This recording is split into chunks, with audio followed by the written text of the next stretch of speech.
በሆዱስ የምስራቅን ነፋስ ይሞላልን? ከማይረባ ነገር ወይስ ከማይጠቅም ንግግር ጋር ይዋቀሳልን? አንተም እግዚአብሔርን መፍራት ታፈርሳለህ፣ በእግዚአብሔር ፊት አምልኮን ታስቀራለህ። በደልህ አፍህን ያስተምረዋል፣ የተንኮለኞችንም አንደበት ትመርጣለህ። የሚፈርድብህ አፍህ ነው እንጂ እኔ አይደለሁም፣ ከንፈሮችህም ይመሰክሩብሃል። በውኑ መጀመሪያ የተወለድህ ሰው አንተ ነህን? ወይስ ከተራሮች በፊት ተጸነስህን? የእግዚአብሔርንስ ምስጢር ሰምተሃልን? ወይስ ጥበብን ለብቻ አድርገሃልን? እኛ የማናውቀውን አንተ የምታውቀው ምንድን ነው? ከእኛ ዘንድስ የሌለው የምታስተውለው ምንድን ነው? በዕድሜ ከአባትህ የሚበልጡ ሽበትም ያላቸው ሽማግሌዎችም ከእኛ ጋር አሉ። በውኑ የእግዚአብሔር ማጽናናት በየዋሃትም የተነገረ ቃል ጥቂት ነውን? ልብህ ስለምን ይወስድሃል? ዓይኖችህ ስለምን ይገለምጣሉ? በእግዚአብሔር ላይ መንፈስህን እስከ ማንሳት ደረስ፣ ይህንም ቃል ካፍህ እስከ ማውጣት ደረስ። ንጹሕ ይሆን ዘንድ ሰው ምንድን ነው? ጻድቅስ ሲሆን ዘንድ ከሴት የተወለደ ምንድን ነው?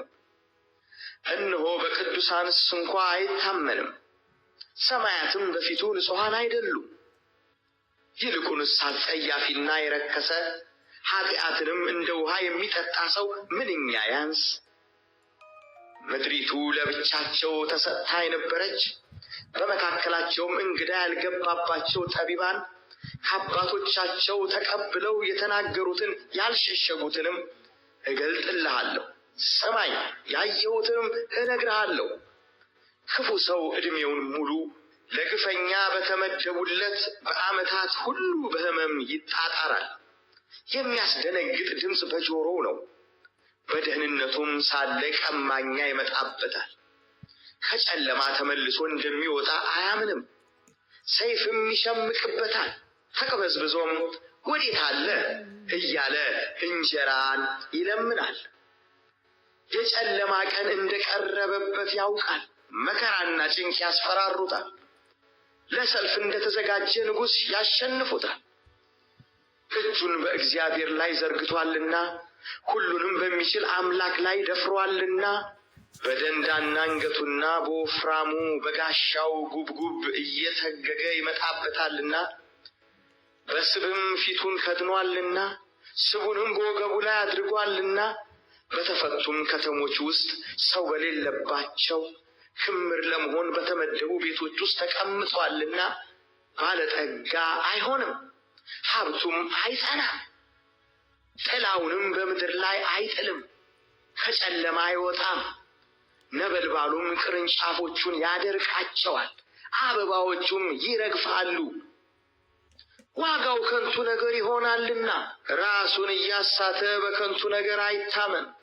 ቀኑ ሳይደርስ ጊዜው ይፈጸማል፣ ቅርንጫፉም አይለመልምም። እንደ ወይን ያልበሰለውን ዘለላ ያረግፋል፣ እንደ ወይራ አበባውን ይጥላል። የዝንጉዎች ጉባኤ ሁሉ ለጥፋት ይሆናል፣ የጉቦ ተቀባዮችንም ድንኳን እሳት ትበላለች። ጉዳትን ይጸንሳሉ፣ በደልንም ይወልዳሉ፣ ሆዳቸውም ተንኰልን ያዘጋጃል።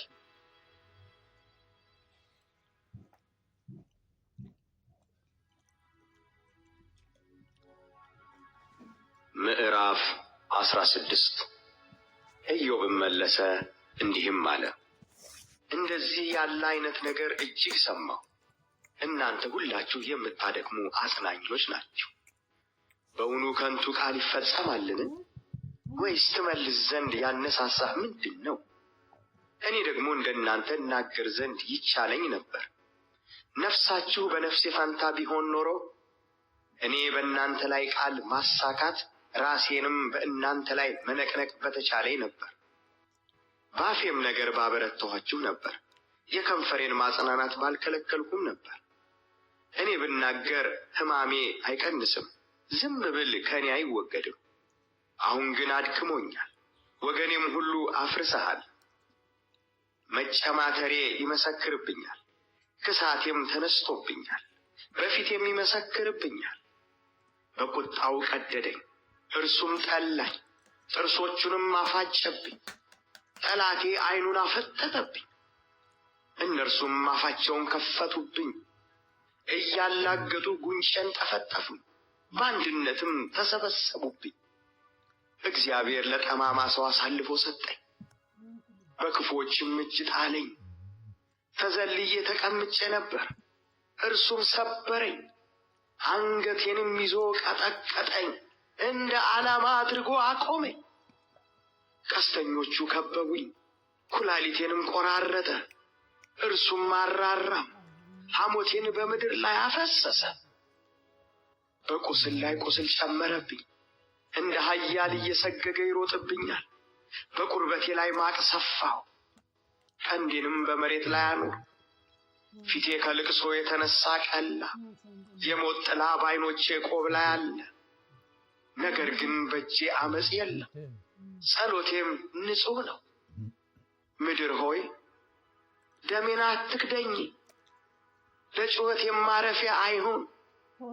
አሁንም እነሆ ምስክሬ በሰማይ አለ፣ የሚመሰክርልኝም በአርያም ነው። ጸሎቴ ወደ እግዚአብሔር ይድረስ፣ ዓይኔም በፊቴ እንባ ታፍስስ። የሰው ልጅ ከባልንጀራው ጋር እንደሚሟገት ሰው በእግዚአብሔር ፊት ለመሟገት ምን ነው በቻለ። ጥቂቶች ዓመታት ካለፉ በኋላ እኔ ወደማልመለስበት መንገድ እሄዳለሁ።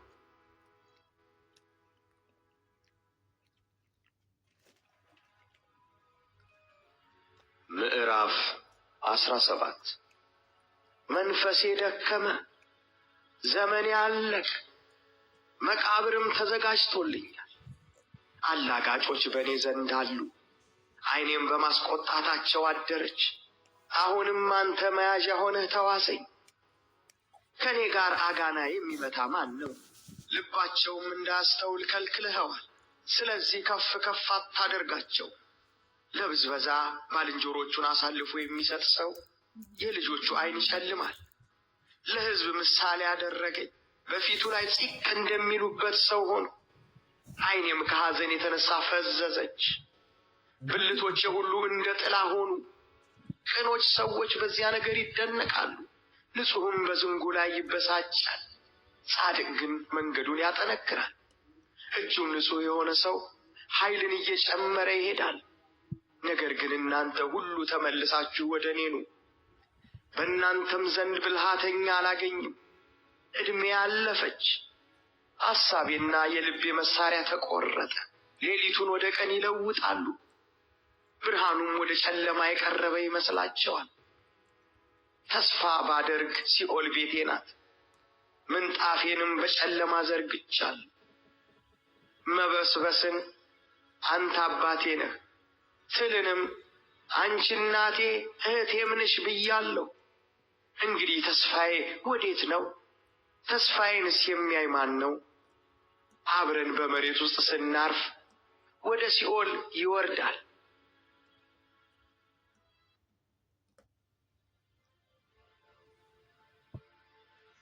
ምዕራፍ 18 ሸዋዊውም በልዳዮዶስ መለሰ እንዲህም አለ፣ እስከ መቼ ቃልን ታጠምዳለህ? አስተውል፣ ከዚያም በኋላ እንናገራለን። ስለምንስ እንደ እንስሶች ተቆጠርን? ስለምንስ በዓይንህ ፊት ረከስን? ቁጣ ወርሶሃል፣ አንተስ የሞትህ እንደሆነ ምድር ስለ አንተ ባድማ ትሆናለችን? ወይስ አለት ከስፍራው ይነቀላልን? የኃጢአተኛ መብራት ይጠፋል፣ የእሳቱም ነበልባል ብልጭ አይልም። ብርሃን በድንኳኑ ውስጥ ይጨልማል፣ መብራቱም በላዩ ይጠፋል። የኃይሉም እርምጃ ትጠባለች፣ ምክሩም ትጠላዋለች። እግሩም በወጥመድ ትያዛለች፣ በመረብም ላይ ይሄዳል። አሽክላ ሰኮናውን ይይዛል፣ ወስፈንጠርም ይበረታበታል። በምድር ላይ የሸምቀቆ ገመድ፣ በመንገዱም ላይ ወጥመድ ለእርሱ ተሰውራለች። ድንጋጤ በዙሪያው ታስፈራዋለች፣ በስተኋላውም ሆና ታባርረዋለች። ኃይሉ በራብ ትደክማለች፣ መቅሰፍቱም እስኪሰናከል ተዘጋጅቶለታል። የሰውነቱም ብልቶች ይጠፋሉ፣ የሞትም በኩር ልጅ ብልቶቹን ይበላል። ከሚታመንበት ድንኳን ይነቀላል። ወደ ድንጋጤም ንጉሥ ያስቸኩሉታል። በድንኳኑም ውስጥ ለእርሱ የማይሆነው ይኖራል። በመኖሪያውም ላይ ዲን ይበተናል።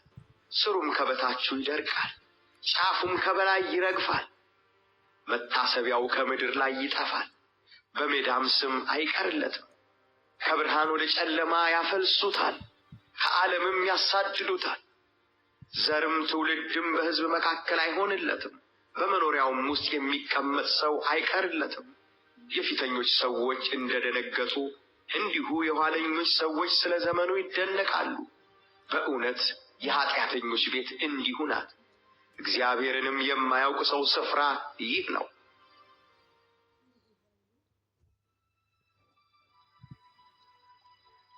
ምዕራፍ 19 ኢዮብም መለሰ እንዲህም አለ። ነፍሴን የምትነዘንዙ በቃልስ የምታደቁኝ እስከ መቼ ነው? ይኸው ስትሰድቡኝ 10 ጊዜ ነው። ስታሻክሩኝም አልፈራችሁም። በእውነትም የሳትሁ እንደሆነ ስህተቴ ከኔ ጋር ትኖራለች። በእውነትም ብትጓደዱብኝ፣ መዋረዴን በእኔ ላይ ብትከራከሩ፣ እንግዲህ እግዚአብሔር እንደገለበጠኝ በመረቡም እንደከበበኝ እወቁ። እነሆ ስለተደረገብኝ ግፍ ብጮህ ማንም አይመልስልኝም። አሰምቼ ብጠራ ፍርድ የለም። እንዳላልፍ መንገዴን ዘግቶታል፣ በጎዳናዬም ጨለማ ኑሮበታል። ክብሬን ገፈፈኝ፣ ዘውዴንም ከራሴ ላይ ወሰደ። በዚህና በዚያም አፈረሰኝ። እኔም ሄድሁ፣ ተስፋዬንም እንደ ዛፍ ነቀለው። ቁጣውንም አነደደብኝ፣ እንደ ጠላቱም ቆጠረኝ። ሰራዊቱም አብረው መጡ፣ መንገዳቸውንም በላይ አዘጋጁ። በድንኳኔም ዙሪያ ሰፈሩ። ወንድሞቼን ከኔ ዘንድ አራቀ፣ የሚያውቁኝም አጥብቀው ተለዩኝ። ዘመዶቼ ተቋረጡ፣ ወዳጆቼም ረሱኝ። ቤተሰቦቼና ሴቶች ባሪያዎቼ እንደ መጻተኛ ቆጠሩኝ፣ በዓይናቸውም እንደ እንግዳ ሆኑ። ባሪያዬን ብጠራ በአፌም ባቆላምጥ አይመልስልኝም። ሚስቴ እስትንፋሴን ጠላች፣ የእናቴም ማኅፀን ልጆች ልመናዬን ጠሉ። ሕፃናቶች እንኳ አጠቁኝ፣ ብነሳም በእኔ ላይ ይናገራሉ። አማካሪዎቼ ሁሉ ተጸየፉ፣ እኔም ወዳቸው በላይ